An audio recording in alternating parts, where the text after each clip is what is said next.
proud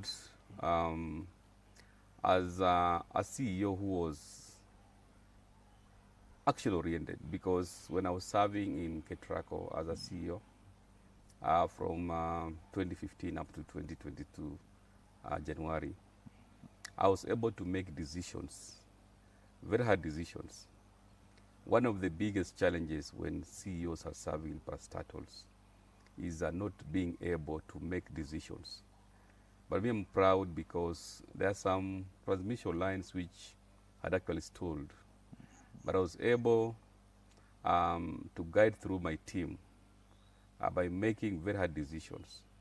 And one of the decisions which I still remember up to now is when I was faced with a decision of terminating one of the most strategic contractor doing a transmission line, wind generated, generating 300 megawatts of wind. The line was 435 kilometers. It had stalled. That is Luangelani-Suswa line.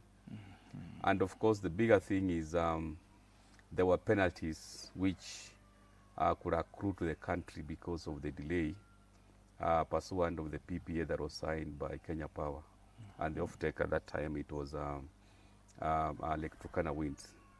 But when I came in, I was able to make very hard decisions, terminated a contractor who had brought financing, and then provided financial solutions to the Ministry of Energy at that time, and of course in collaboration with the National Treasury, and we were able to complete that transmission line in a record 8 months from January 2018 to 31st of August 2018, which saved the country over 8 billion Kenya shillings. So I'm very proud that I was able to steer that organization to greater heights, because there are quite a number of transmission lines which were commissioned and completed during my tenure. 400 kV Mombasa-Nairobi line. We had several other lines, 220. We had the Olkaria-Suswa Kisumu line, which has stabilized power in the country. So I'm very proud that the infrastructure that I left in KETRACO as the team leader is what now the current administration is building on to supply stable and reliable power to the Kenyan people. With that track record at KETRACO and the progress that you made before you left, do you think word that is doing round that we need a foreign investor to come and help transmit electricity in the country in the name of Adani is an idea whose time has come, and aren't there professionals or experts in this country who can do the same? I think from the information I've gathered, there are various methods of onboarding investors to undertake various projects. And one of the methods is through public-private partnerships. And that is what KEA and, of course, the government pursued to onboard Adani. And the reason why governments go for PPPs is to reduce pressure on the domestic financing of projects. Largely, projects are financed by, of course, external borrowing, which at the moment we have busted over 10 trillion Kenya shillings. And because the government is required to maybe onboard other strategic investments, for example, the airports, having a second runway is long overdue. Kenya being the investment hub in the region, indeed, the government needed to bring somebody on board so that we can have a second runway and to position JKIA and Nairobi, for that matter, as the destination of investments in the region. So for me, a PPP is crucial. The only thing now is the process of how that project has been onboarded. Was it the best deal? And those are decisions which I leave to the key players, that is KEA and the Ministry of Transport. But generally, it is one of the methods of onboarding strategic investments in the country in various sectors: energy, transport, airport, etc. Yeah. Thank you. Let's come back home. For the 2 years you've been governor of this county of Kakamega, what would you say is a flagship project that you've initiated that you would be proud of as a governor of this county going forward? Philip, as you're aware, as the second governor of Kakamega, one of the priority areas was to ensure that I focus on completing the projects and programs which Governor Emeritus, now CS, Wycliffe and Beth Oparanya initiated, besides focusing on my 6-point agenda items. And one of the areas which is key for me is investment in healthcare. Healthcare is key. During my first 360 days, I made sure that all our facilities have medicines. We've spent over 400 million Kenya shillings to buy medicines to equip our facilities. We are also partnering with the national government to complete level 6 referral hospital.